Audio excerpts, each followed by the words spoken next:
Buenas tardes, nosotros somos el equipo 13.2 con el tema de límites y continuidad para la materia de cálculo vectorial con el profesor Torres Ávila. Bien, el equipo está conformado por Acalón Cervantes Emiliano Otto, Gutiérrez Anguiano Roberto Axel y Ávila Morales Alan Yael.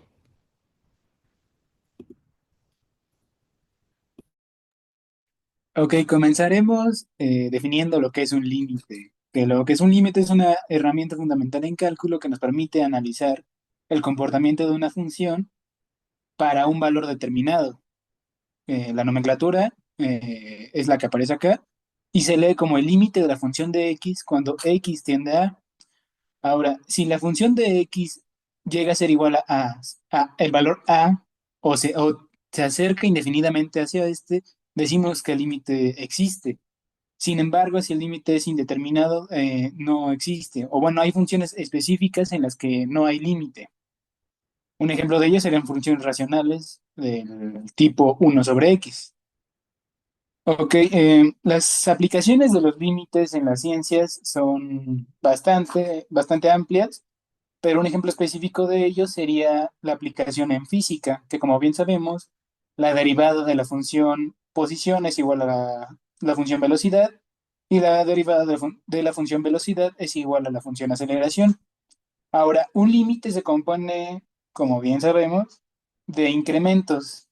Es el incremento en función de x. Ahora continuaremos con algunas de las propiedades de los límites y de operaciones básicas de los mismos. Pasando a las propiedades de los límites, bueno, necesitamos aclarar lo que son las propiedades. Simplemente es fundamental para el estudio de los límites, ya que facilita el cálculo de los mismos. Podemos ver que tenemos las cuatro operaciones básicas, que es suma, resta, multiplicación y división. En la primera, que es suma, eh, el límite de f de x más g de x cuando x tiende a, podemos interpretarlo o podemos dividir f de x con g de x. Y así en las siguientes operaciones. Cabe recalcar que en la división g de x debe ser diferente a cero, ya que si no el límite se indeterminaría. La siguiente, por favor. Aquí tenemos un ejemplo de lo que es la suma de los límites. Nos dan como f de x a seno de x y g de x a coseno de x. Podemos interpretarlo como límite de x, bueno, de f de x más g de x cuando x tiende a cero. En este caso necesitamos resolverlos separados. Bueno, podemos ver que es el seno de cero sustituyendo x con cero, el seno de cero es cero y el coseno de cero es uno. Podemos hacer ya la simplificación o el agrupamiento, que es f de x más g de x, y nos daría el límite igual a uno. La siguiente, por favor. Bueno, aquí tenemos un ejercicio igual de suma de límites y podemos observar que f de x nos dan 3x cuadrada menos 2x y g de x es igual a 4x más uno cuando x tiende a 2. Simplemente lo que necesitamos hacer o resolver es sustituir lo que es x en la f de x y g de x con el valor de 2. Ya teniendo el valor de f de x, eh, lo sumamos con el valor que nos dé de g de x. La siguiente, por favor. Bueno, pasamos a un método para resolver unos límites, el cual es usando la factorización. Cabe resaltar que tenemos cuatro puntos importantes, que como primero tenemos que comprobar si el límite se indetermina. Si es que se indetermina, necesitamos hacer el método de factorización. El segundo paso tendremos que es lo que es la factorización, el tercero es la simplificación, y la cuarta es sustituir x por el valor que nos dan. En este caso, en el numerador tenemos x cuadrado menos 4. Lo podemos factorizar como x más 2 por x menos 2. y en el denominador tenemos x menos 2. Entonces lo que va a hacer es, se va a cancelar lo que es x menos 2 del denominador con el denominador, y así tenemos lo que es el resultado, ya sustituyendo lo que es x es igual a 2. La siguiente, por favor. Ok, este es otro ejemplo igual de un límite resuelto por factorización, o bueno, de manera algebraica, vaya. Como bien lo mencionó mi compañero, los pasos a seguir son inicialmente comprobar si el límite existe o, bueno, si es determinado. En este caso nos va a salir que, por ejemplo, en el numerador va a salir 27 menos 27 y en el denominador 9 menos 9. Entonces quedaría un límite indeterminado del tipo 0/0. Ok, para resolver este límite, o bueno, cualquiera de este tipo, lo que primero tenemos que hacer es, como bien ya lo dije, definir si el límite existe o no, si es determinado o indeterminado y de qué tipo de indeterminación. Y después tenemos que factorizarlo, siguiendo bueno, la factorización que se nos acomode, vaya. En este caso yo recomendaría usar eh, la factorización inicialmente en el numerador para separarlo en dos componentes, que sería x menos 3 por x cuadrada más 3x más 9, que es lo que ya tenemos. Ahora, lo que seguiría sería simplificarlo con el binomio que tenemos en el denominador. Siguiendo estos pasos, nos quedaría eh, una función que ya sería determinada. Este ejercicio lo dejamos más que nada para que practiquen lo que ya acabamos de explicar y ver si lo entendieron. Pero básicamente es eso, cuando un límite es indeterminado del tipo 0/0, hay que factorizar. Como sabemos, hay muchísimos métodos de factorización, en alguno tiene que salir y es más que nada para practicar. La siguiente.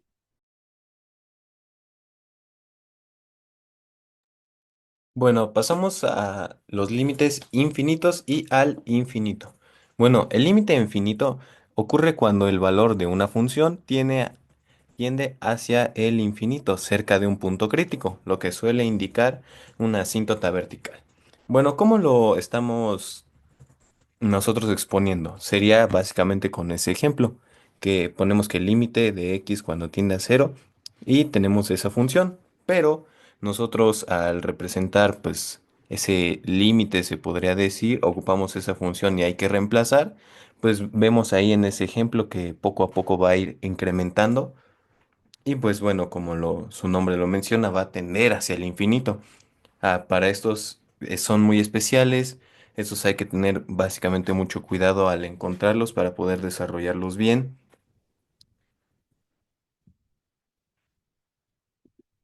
Bueno, continuamos también con el límite. Este es cuando ya es al infinito. Pero, ¿qué quiere decir esto? Bueno, esto examina lo que sucede cuando la variable independiente tiende al infinito, como lo mencioné, describiendo si la función se acerca o no. Es básicamente, como vemos en el ejemplo, es sustituir por un infinito. Y bueno, sabemos que este método pues es el más común que nos han enseñado desde la introducción al cálculo, que es básicamente encontrar la x con mayor exponente y a todo eso irlo dividiendo poco a poco.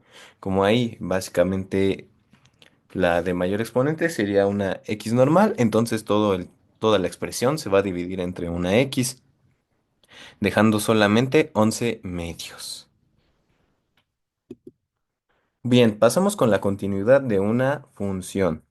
Bueno, para determinar si una función es continua o discontinua, es útil recurrir a varios teoremas y criterios, algunos de los cuales se centran en el análisis de la continuidad en los puntos.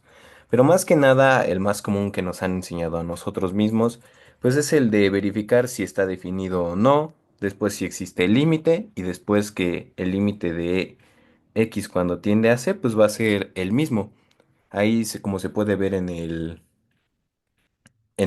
gráfico, en una función continua no se despega, se podría decir, la línea, el lápiz al momento de trazarla, pero en la función discontinua vemos que hay un pequeño intervalo donde esta no existe.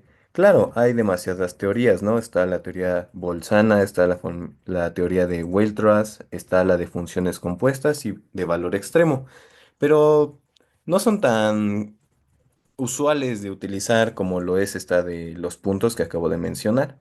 Aunque hay demasiados criterios, podemos decir que algunos son que los polinomios son continuos, que las funciones racionales son continuas en todo su dominio, las funciones trigonométricas también son continuas. Esas son varias excepciones que ya nos están dando, el que son continuos. Aunque hay otros tipos, está los tipos de discontinuidad, que está la evitable, que esa básicamente en cuanto se intercepta ese espacio vacío, podemos nosotros corregirla, se podría decir, y cambiar esa variable para que dé un valor real. Tenemos la discontinuidad infinita, que bien ese, pues básicamente como su nombre lo menciona, se va hasta el infinito. Y la discontinuidad de salto, que es la segunda que tenemos aquí, ¿no? Se ve como una línea, salta al próximo intervalo donde sí es real esa función. Y bueno, aquí tenemos un pequeño ejemplo de cómo comprobar. Tenemos que de f de x es igual a x cuadrada menos 3x más 2 en x es igual a 1. Hay que primero ver si está definida o no. Básicamente se tiene que hacer una simple sustitución y vemos que sí está definida, si existe, nos devuelve un valor real.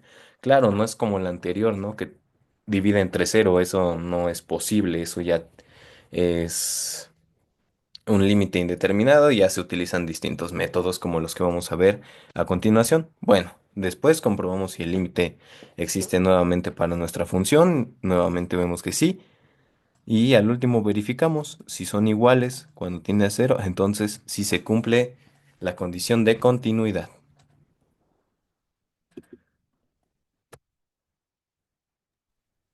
Ok, pasamos al siguiente método de la resolución para un límite, el cual es la racionalización. Vaya, vamos a seguir a unos pasos de igual manera, que como primer paso tenemos que comprobar si el límite se indetermina. Si, bueno, un límite se indetermina, es cero entre cero o infinito entre infinito. Si es que pasa la indeterminación, pasamos al siguiente paso, que es racionalizar, al tercero, que es simplificación, y por último, la sustitución directa. Para resolver un límite con el método de racionalización, necesitamos multiplicar por el numerador. Necesitamos multiplicar lo que es el numerador por una división, que es lo mismo, pero con el signo contrario. Así ir cancelando hasta que tenemos una simplificación y ahí la sustitución directa. La siguiente, por favor.